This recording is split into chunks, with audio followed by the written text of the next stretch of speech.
In this video, we are going to do numbers 16 through 31 questions from the 2019 STAAR release test.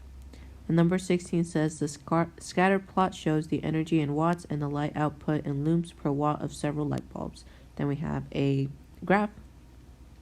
And it says which statement best describes the association between the energy and light output of these light bulbs. F, as the energy increases, the light output increases. As the energy increases, the output decreases. As the energy increases, the light output remains the same, or there's no apparent association between light energy and light output. So here we notice that there are like these little points right here on this slide. If we didn't have those, we could say that it has a positive slope where both variables increase, but since we have these right here, we cannot definitely say, we can't say that it is increasing both ways. So in the energy, when it's increasing, like as we're going this way, there's no apparent direction in which way we're going, because we have a point here and here, so we can't say it's going this way, we can't say it's going that way. So here there is no apparent association between energy and light output. Because remember, sometimes in a house you have other stuff that uses energy. Number 17, a table shows the competition times for 4 runners in a race. And then we have a table, and we have the question, which list shows the numbers in order by their competition times from fastest to slowest. So here we want from least to greatest, because if you think about it, the fastest time will be smaller. So for Joe, we know a half is 0.5, so we are going to put 12.5 for Joe. For Ellen, it's already in decimal form, so we're going to put 12.9. 2/3, we can put it in the calculator. 2 divided by 5, we get 0.4, so here it will be 12.4. And then Patty is 12.8. And the one that's least is Ellen. So she is in last place, in this case first place. So A and D we can eliminate. And then second place will be Steve, right? Because that's the next highest one. So here, Ellen, Steve, we can just say C is our answer because we know Joe is not the next one. 18, triangle HJK and triangle PMK are similar right triangles. The coordinates of all vertices are integers. Which statement is true about the slope of HK and PK? So HK is here, and then PK is here. Okay, so they are the hypotenuse of two triangles, and they're both on the same line. If they are on the same line, they have the same slope. So let's say on F, it says that the slope is less, the slope in HK is less than the slope of PK. That's not true because they're the same. Okay. G says the slope of HK is equal to the slope of PK. Let's see. That's true, but let's see the next part it says. Because the ratio of the change in Y values of the endpoints to the change of X values and endpoints are the same for HK as it is for PK. So yeah, they're basically saying the whole slope intercept or slope formula, where the change of X over the change of Y over the change of X is the slope. So here H is greater, we know it's not greater, and then J, the relationship between cannot be determined, we can determine, and that they are the same. Okay, so G is our answer.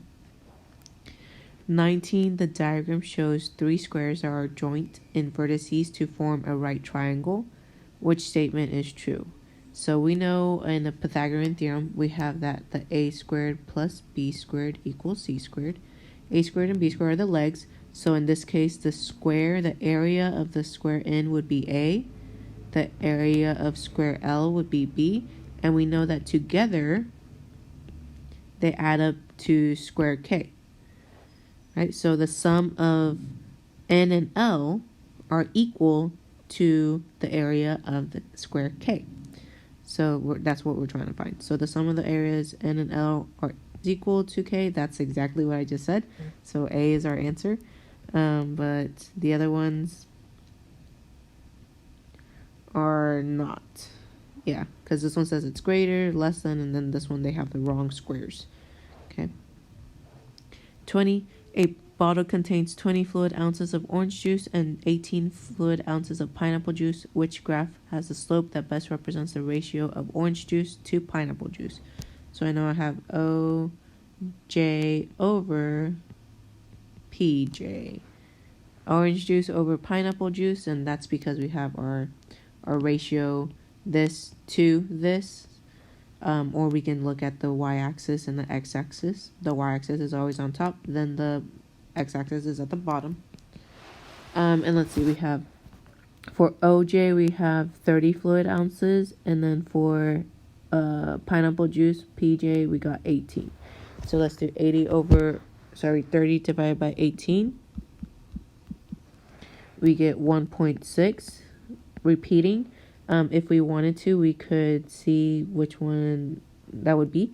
But let's go ahead and put it as a fraction. Okay. So as a fraction, 18. Let's do, I believe it would be 10 over 6 if we divide by 3. And then we can do 5 over 3, right? So if we divide by 3 here, we have 10 and 6. And then again, if we divide by 2, we can get 5 and 3. Or we can just divide by 6 overall. Okay, so we're looking for up 5 over 3. So if we go up 5 over 3, we should have a point. So we go up 5 over 3. We should have a point there. We don't have one, so F is not our answer. Up 5 over 3. This is a good answer. So I'm going to take this as a possible answer. Up 5 over 3, it would be somewhere over here.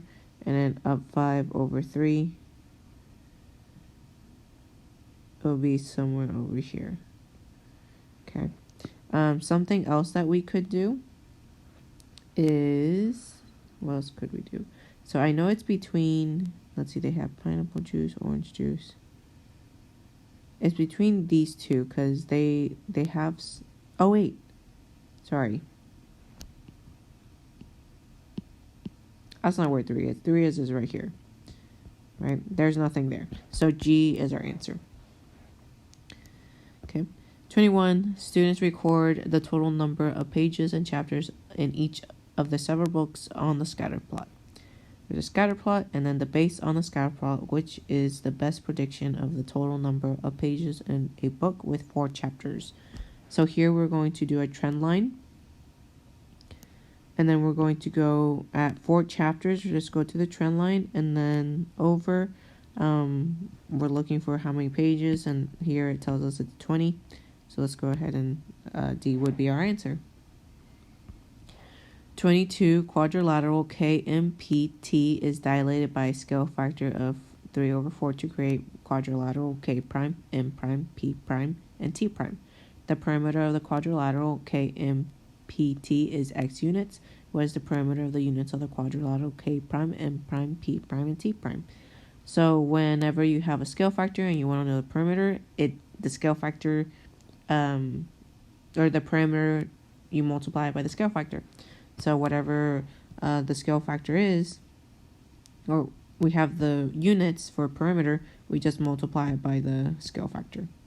So x times 3 over 4, or in this case, we flip it, 3 over 4 times x, which is G. Okay. 23. Mr. Jenkins deposits $1,250 into an account. He made no additional deposits or withdrawals. Mr. Jenkins earned 4.25% annual simple interest on the money in the account. What was the balance of dollars and cents Mr. Jenkins' account at the end of 4 years? So this one we do have simple interest. And simple interest, we have P times R times T. So our P is going to be that money that he the heat deposited, so 1,250. And we're going to multiply our percent, and then our percent, we're going to change it to a decimal. So it'll be 0.0425, and the years would be 4. We're going to put this all in the calculator. Get 1250 times 0.0425 times 4. We get 201.5.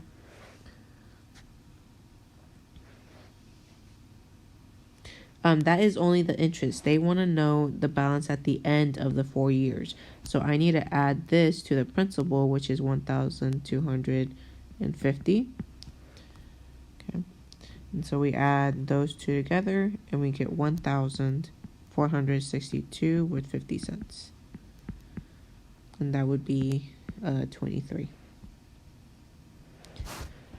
424 says a polygon is graphed on a coordinate grid with xy representing the location of a certain point on the polygon. The polygon is transformed using the rule xy changes to ax, yx. Which statement can be true?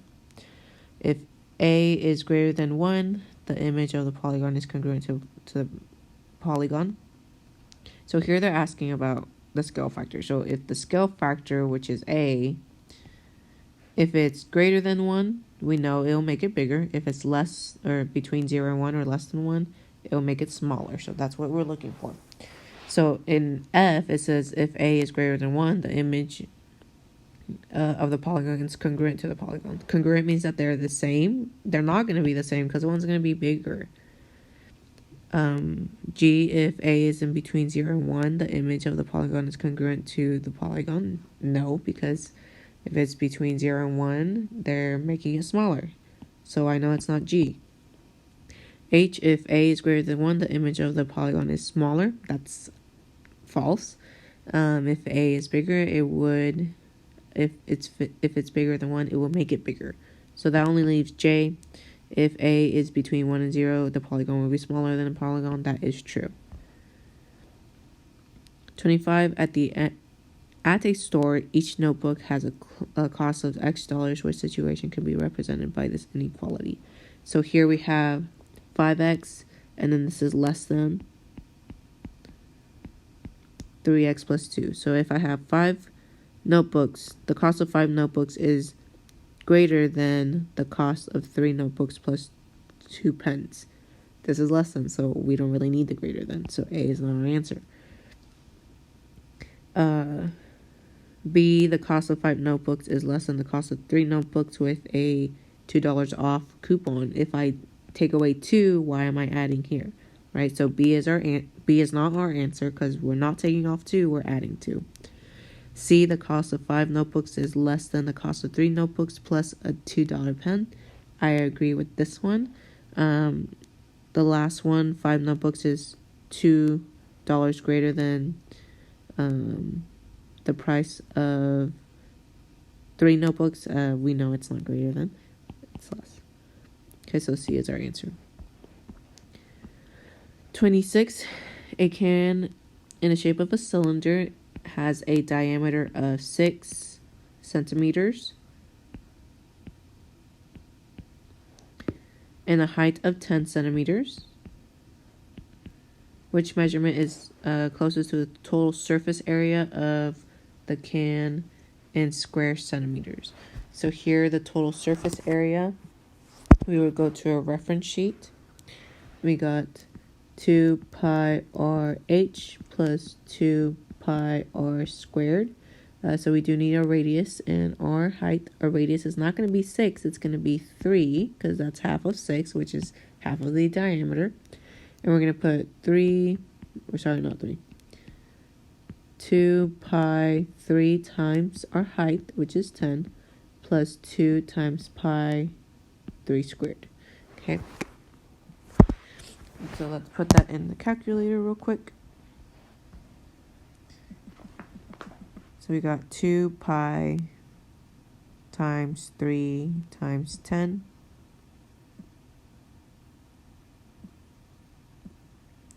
plus 2 pi times 3 squared.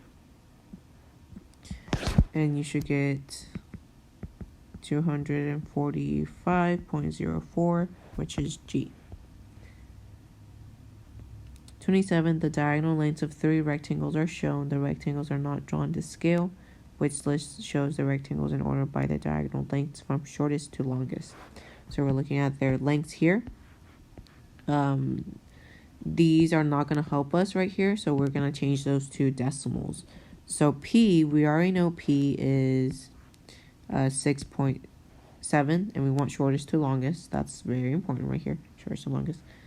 S, we can just put 34 divided by 5 in the calculator, and we get 6.8. And the square root of 63.5, we can just put that in a calculator as well. Square root of 36.5 gives me 6.04. And the shortest one would be this T first. So I know C and D are out. And the next shortest would be the 6.7. So P, so that means B is our answer. 28. The graph shows the relationship between the number of gallons of fuel remaining in the tank of a semi-truck and a number of miles traveled by the semi-truck. Which function can be used to find y, the number of gallons of fuel remaining in the tank of the semi-truck after it has traveled X miles? So here we can see that our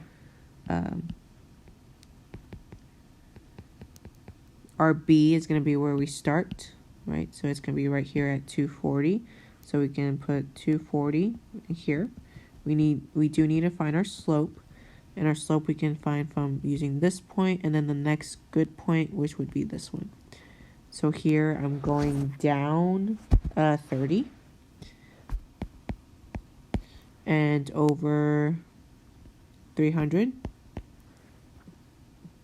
So if I do negative 30 divided by 300, it will give us 1 over 10, negative 1 over 10, right?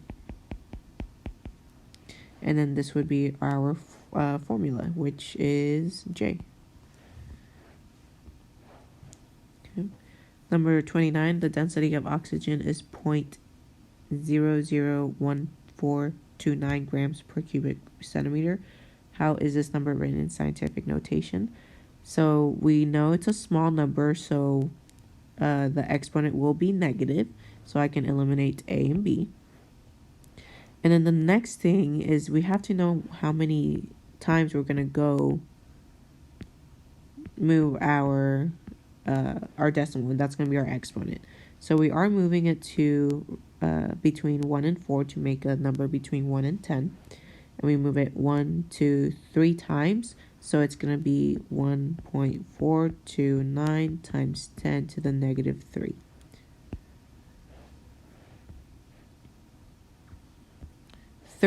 Helen had $330 in her savings account when Vince opened the savings account with $0.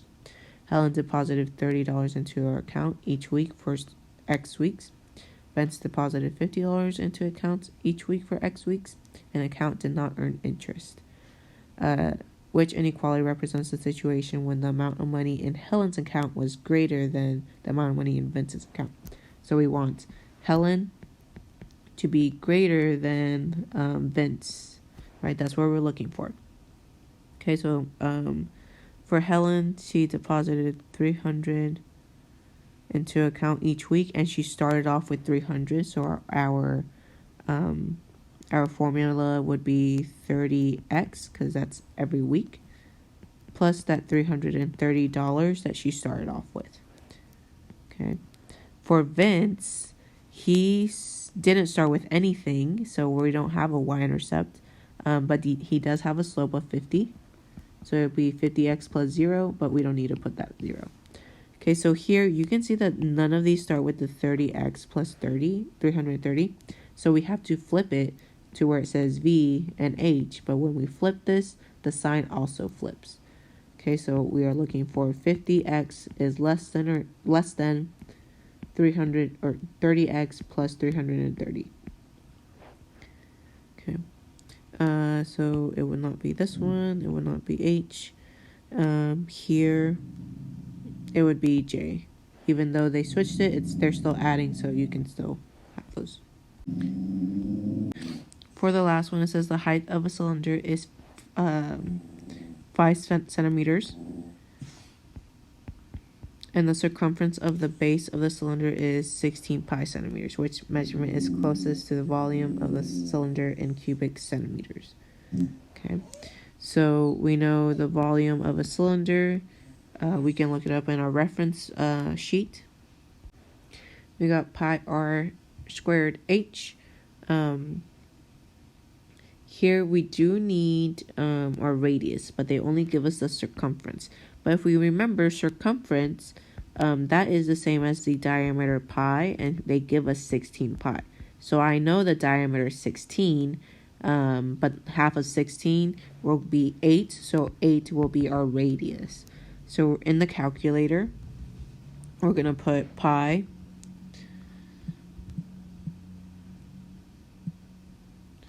We're going to put pi 8 squared times our height of 5.